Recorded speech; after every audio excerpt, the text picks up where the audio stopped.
Now, in this video, we'll be quickly covering the conquest of British in India. Now, let's quickly go through Bengal. In 1700, Murshid Quli Khan becomes the Diwan of Bengal. He transferred the capital of Murshidabad from Dhaka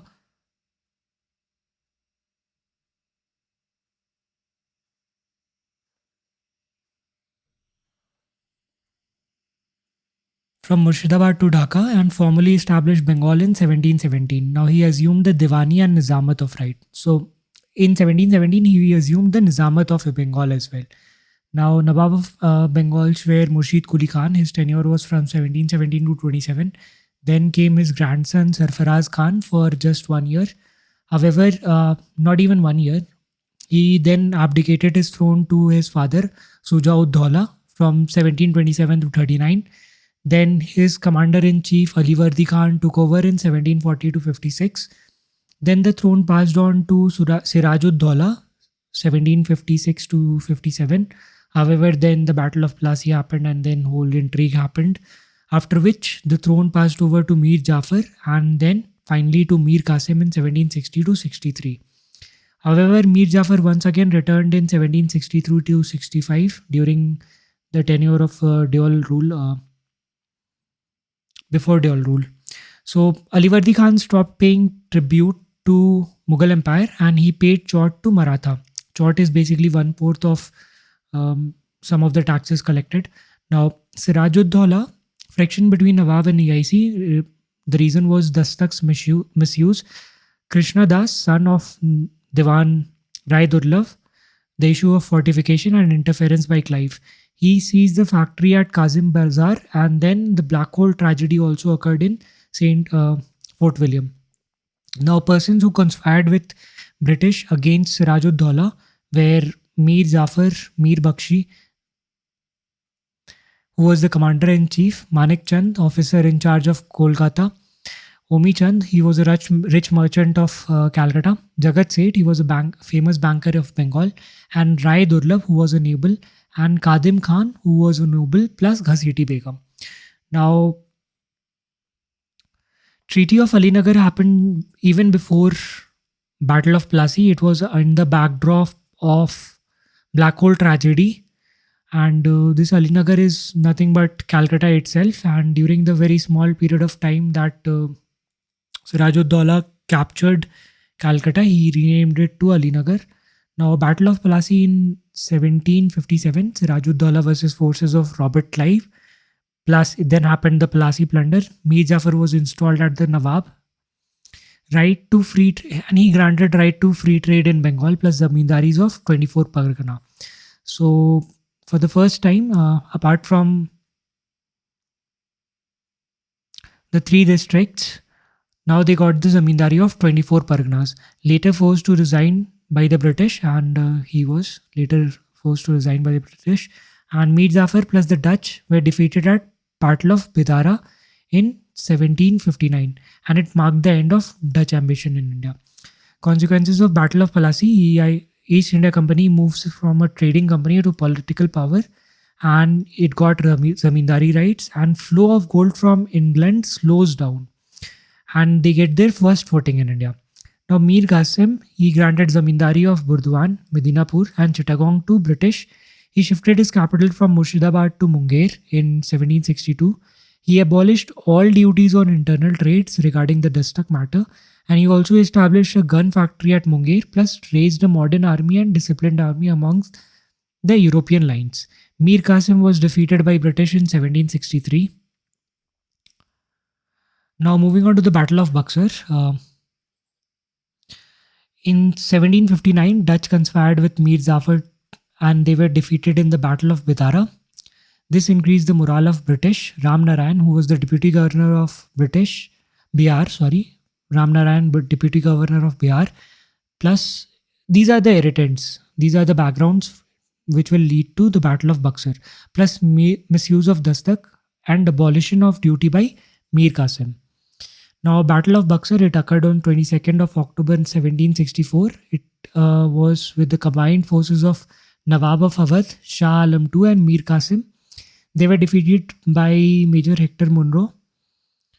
Now, Treaty of Allahabad, different conditions were laid on different parties. Sujauddaulah, Allahabad, he was basically Sujauddaulah is from Awadh, Nawab of Awadh. He had to concede Allahabad and Kara plus 50 lakhs as indemnity. Shah Alam too received the possession of Kara and Allahabad. He granted Diwani of Bengal, Odisha, and Bihar to East India Company. Now, why did company not annex Awadh? Because their main interest was in trading. They did not want. Now, dual government in Bengal, 1765 to 72. 65 to 72.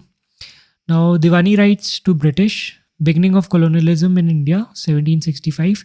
Trading company to a semi-sovereign political entity, Diwani, that is revenue collection under British, and Nizamat, that is law and order under the Nawab. Deputy Nazim and Deputy Divans appointed by company, Muhammad Raza Khan and Bihar Naib Diwan, Raja Sita Roy. So, Deputy Nazim and Deputy Diwan. Nazim had to carry out the Nizamat functions and Diwan had to carry out the Diwani functions. Outflow of gold and silver from England stopped. Rampant corruption by the company and criticism in Britain. They were ordered to pay 4 lakh yearly by the British Parliament, and now Nawab gave meager amount of 50 lakh yearly for administration. Now there was administrative mismanagement, political chaos, financial misappropriation, etc. Now, impact on agriculture. Cash crops replaced the food crops. Sowing cycle got disturbed. Monsoon failure in 1769 led to a large-scale famine. Increased revenue collection demand. No incentive for farmer to grow crops. Famine in Bengal in 1770, but steady revenue collection. Cash crops, of course. Loan from British Parliament in 1772. British Parliament demands reforms in EIC and structuring of its functions. Warren Hastings arrives in India. Now, regarding Robert Clive, his tenure was 1757 to 60 and 65 to 66. He was the governor of Bengal from 1757 to 16 and again from 1765 to 66. Under him, the dual government in Bengal in 1765. He forbade the servants of the company from indulging in private trade, made the payment of internal duties obligatory, and established the Society of Trades in 1765 with the monopoly of trade in salt, betel nut, and tobacco. This was abolished in 1767. Bengal White Mutiny occurred, wherein white brigades at Allahabad mutinied because they were being stopped from trading, like private trading. Now, Warren Hastings, 1772 to 85, he was the first Governor General of Bengal. Official title was Governor of, before that, the official title was Governor of the Presidency of Fort William. Now, he ended the dual government. He was an Orientalist, which is why we'll see Calcutta Madrasa being established in 1780, Asiatic Society of Bengal in 1784 under William Jones. He made Indians aware of their own past. Now, administrative, financial, and judicial reforms. He codified Hindu and Muslim laws. He challenges posed by Marathas and Mysore. He conducted total 3 wars. Reintroduced Ijjatdari system with devastating. He first introduced Ijjatdari system. Later on, we'll see permanent settlement. He later on abolished this Ijjatdari system. He deprived zamindars of the judicial power and gave this power to district collectors, that is revenue plus judicial power. Now, impeachment proceedings were conducted against him during 1788 to 95. He was involved for the Rohilla War. He was involved in the murder of, during his tenure, murder of Nand Kumar, case of Chet Singh, and accepting bribes.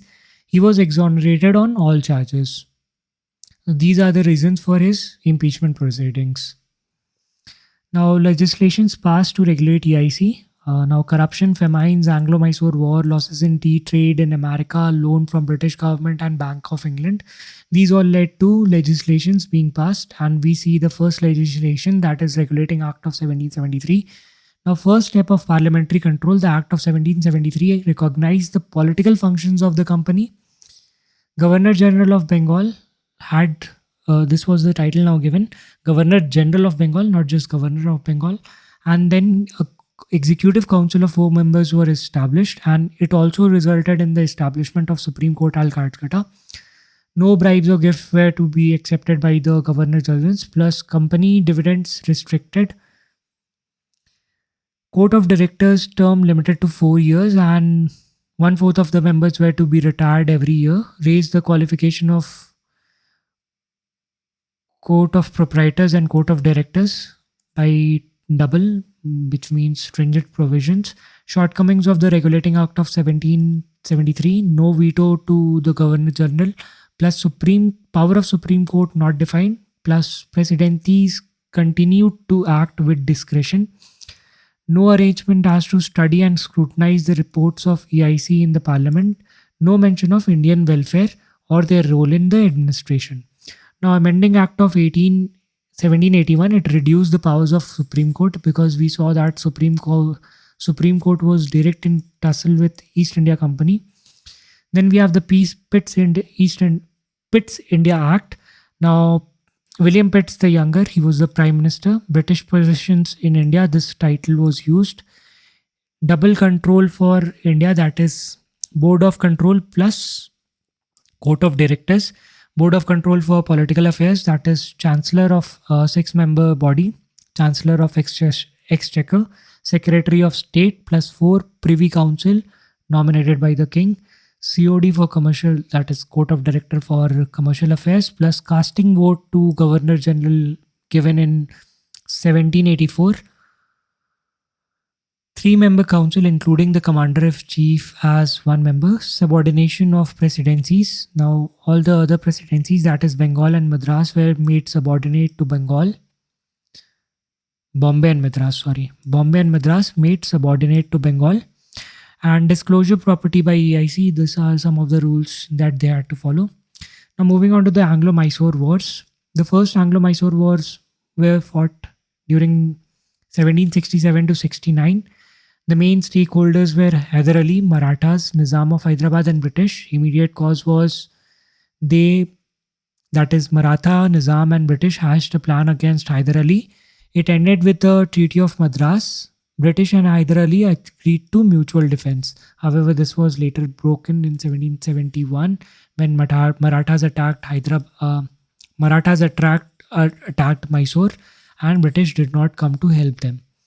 Now, second Anglo-Mysore War, it was fought between British. Now we have another actor, that is French. Then we have Hyder Ali, Tipu Sultan, because Hyder Ali died during this war in 1782. And then we have the Marathas, Nizam of Hyderabad.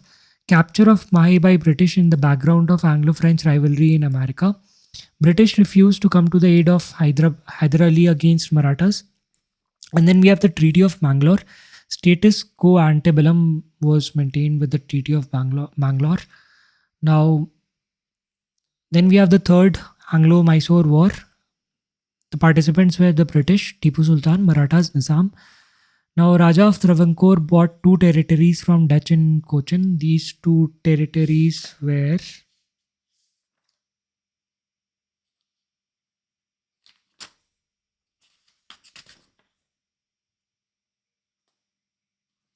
Kara, and this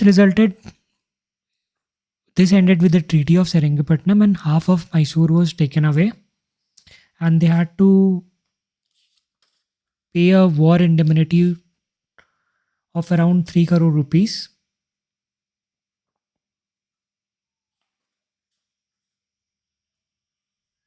And territories were taken away. The territories of Malabar Coast, Dindigul, and Baramahal. These 2 territories from Dutch they are Kannur and Jalakota. And Kannur. What handwriting here.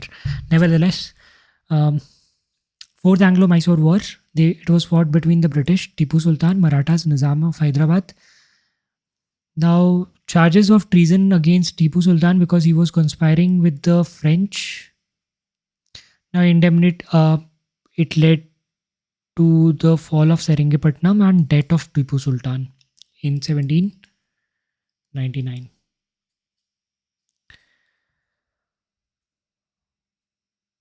That'll be it. We'll be covering the rest in some subsequent videos. Thank you.